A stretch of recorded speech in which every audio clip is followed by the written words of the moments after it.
this is Duchess Robinson, Arrita Robinson. Whichever phrase or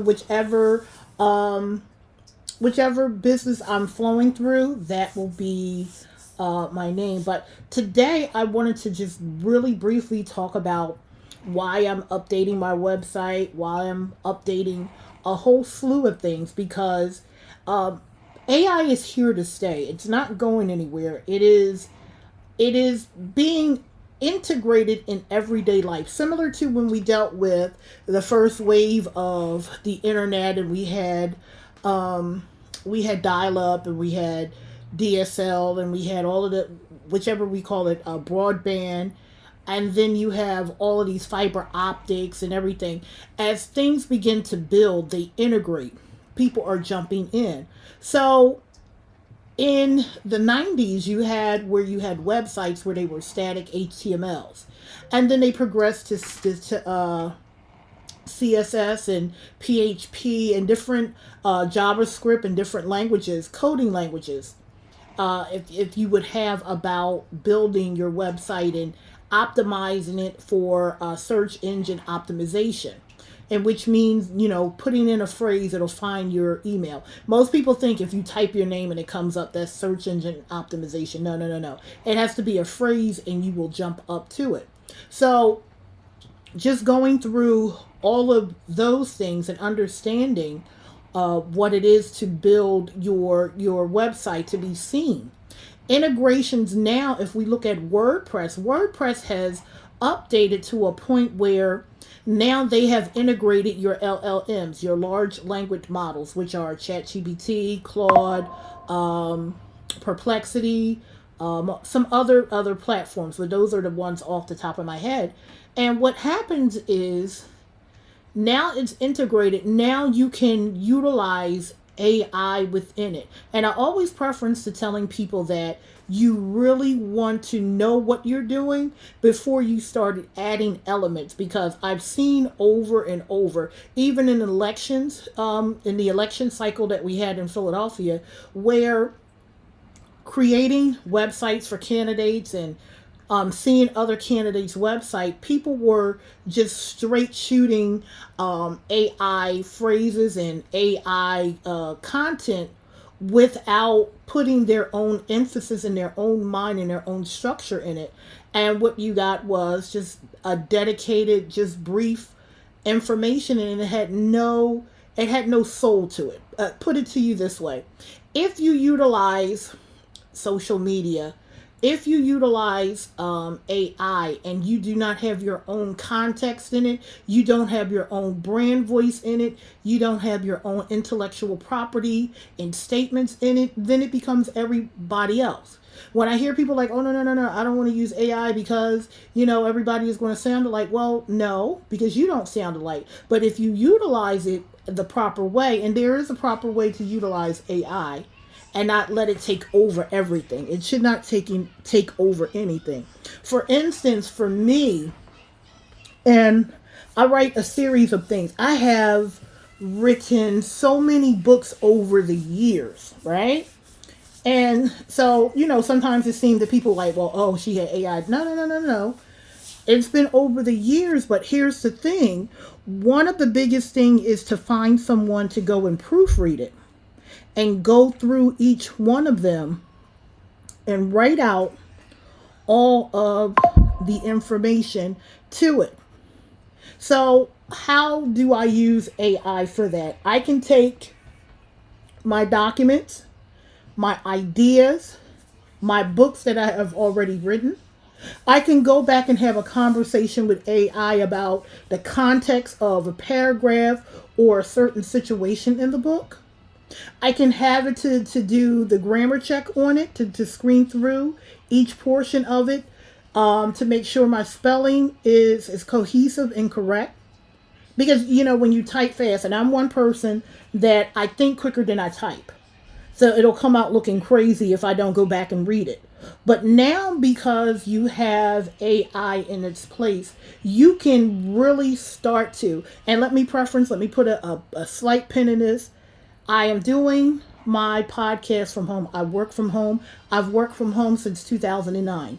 And from that, you can hear noises from the TV, or you can hear my dog talk or bark. So preferences by telling you that I am literally telling you step by step things that I'm already doing and showing you the results of it, either if it's failing or even if it's going. So putting that all into emphasis. I am a person that have done, as a small business, have done big business.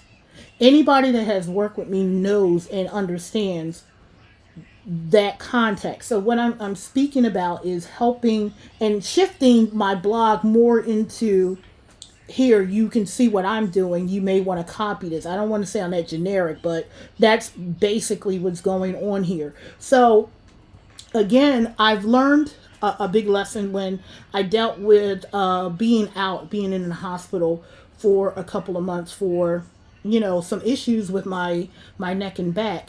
I've learned a lot of things, sat back, came back into a wave of AI and the introductory of it. I've seen a lot of things that most people haven't seen that you can utilize with, and how to integrate it into your flow of work. There is not a business in this country, United States, or overseas, that's not using AI in some capacity to build their brand, even to find keywords, even to find images to put in. Image creation for that is another thing. So let me give you an idea how it works for me as a graphic designer. I can do anything from scratch, and as you can see from major organizations that I've worked with and worked through until now. Most people don't know that. I always get that joke, you must work for the FBI, because nobody knows what you do. But I'm more open about what I do and who I do business with. So, really quick, working with major businesses and everything else like that. And one of the main things I do, like conference booking, books, and some other things from church, large organizations to have you. And one of the things that I look at is images that are submitted to me. And sometimes people send images that are like grainy or low resolution. So it would be, I would have to sit and email the person back or call them and say, like, can you send a better picture of that? And most of the time, it's not conducive to what I need to do. It's still fuzzy. It's still, low resolution. So that was like really, really hard. And it's really hard if you don't have a clean image to put out clean information, especially when I did obituaries and stuff like that. I've done that for all over the country. I've seen a lot of stuff. And things that a graphic designer would have to do to try to bring the resolution up that we have now. So now if I have, and I see an image with low resolution or very small, I can use ChatGPT. That's not one of my favorites, but I can use ChatGPT and say, I need you to upscale this image. And what it does, it will upscale it and it will clean the image and make it really crisp. So when people were like, well, what's going on with your work? It's so much vibrant. It's so much more, you're used. Well, it gives me the opportunity now because we are able to upscale images, everyday images. Most people send me images from social media, not knowing that Facebook in itself, when you upload an image, even if you take a picture of it, it strips away the DPI of it and it makes it low resolution so they can have space to put it on social media. So what happens is, so you send a picture that is 300 DPI when you first take it. By the time you get it to social media has compressed it down to like 72 DPI, which is the general resolution.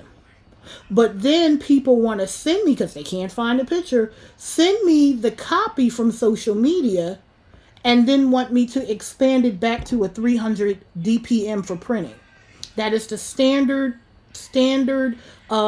count for resolution that's really good for printing books and stuff like that. Physical flyers, physical designs, physical everything. So what happens, you have to shift it to it's being shifted now where I can take those low resolution and bring them back up. Before we didn't have that. So now there's more flexibility in designing and computing and everything else. Another thing, and I think I said it in the last podcast about people using ChatGPT to create flyers. That's good if you're on a go, if you're quick, but if you're completely using something like I always said, it will look like everybody else's. A lot of people are using Canva or Adobe. If you're not careful, it will look like somebody else's stuff. And you have to make sure that your brand is behind it. That's one of the things, and you have to recognize that. And when you're dealing with big businesses like I have, pharmaceutical companies and stuff like that, you have to be aware of how these things transition. So, for instance, one of the latest conference books that I have, and I'm pretty much booked. I'm almost booked for next year as well. What happens? They look at the resolution. They look at the professional quality. Did I do everything from scratch? No, because of productivity. But it is much of me creating what is there, if that makes sense. So I can take something, upgrade the resolution, or if it's something that I'm thinking about, I'm thinking about, a rose with gold streaks through it to match what I'm doing. That's how you integrate social media. That's how you integrate AI into stuff. And there's more technical things about AI that I can get into, data and everything else like that. Because, of course, I've always mentioned that I use a RAG system, especially dealing with coding and chatbots on websites that I've created for other people along with myself, along with books. It is used as a guidance on grammar check and everything else like that, instead of going and paying so much money to a copywriter and everything else like that. I can go through because I know my words and I know how best to describe it, and I use AI as a guide. So old books, things that I've written in like 2010, 2011, pull them up, write them out. By the way, I'm coming out with a book called Roses in the Basement. That is like outside of my realm of what I usually do. Usually mine is in like ministry and art and stuff like that. But this particular book is going to explore human relationship and everything else like that. So that's going to be deep. And then there's some other ones. And for my website, like I posted on social media, which I will be shifting my page, because when I was in a hospital, my original page, and I've said it in other podcasts, that my other social media page got deactivated because I wasn't able to do anything because I was in the hospital. I couldn't use my hands and I couldn't use anything. So that was not going to help. So what happens, it demonetized my regular page that I have now, because I always had two. Now I have to go and shift and do another one. So that's a whole nother conversation in itself, and why I had to do that. Always have backup upon backup upon backup. I always believe that. I always believe in keeping meticulous records and stuff like that, so I can know the date and the time to go back and do those things. But yeah, so even with my Arrita website and how, AI can almost duplicate stuff, even with a screenshot.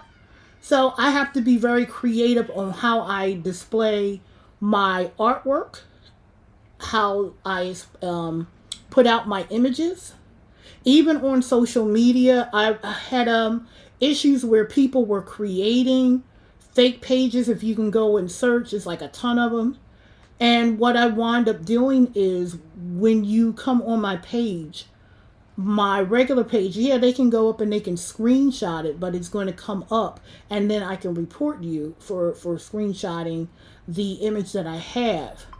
But I keep it for only me to do it. And you wouldn't believe what I've seen by doing that. So that's another question: how to protect yourself on social media, how to bring those things up. But yeah, just wanted to jump in really quickly. I'm going to talk about some of the AI animation stuff.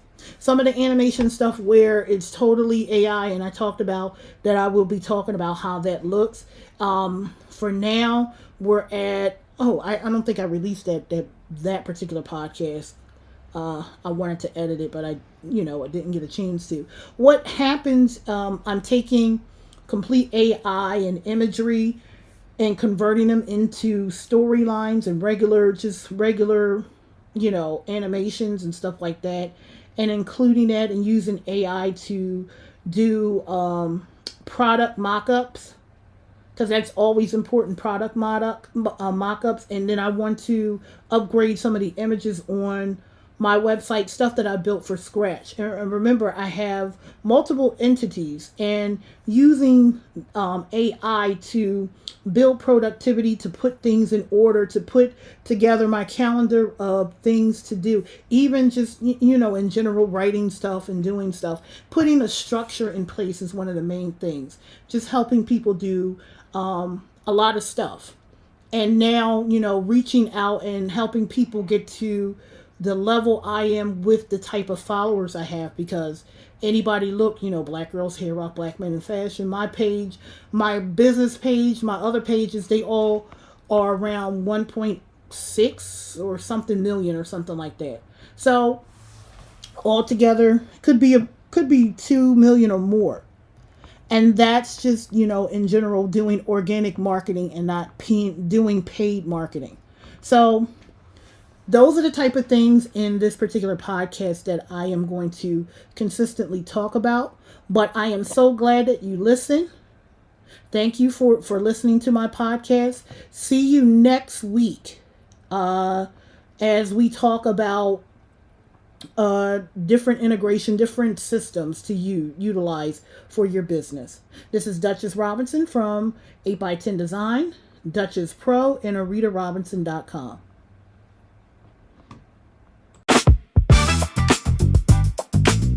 Tune in next week.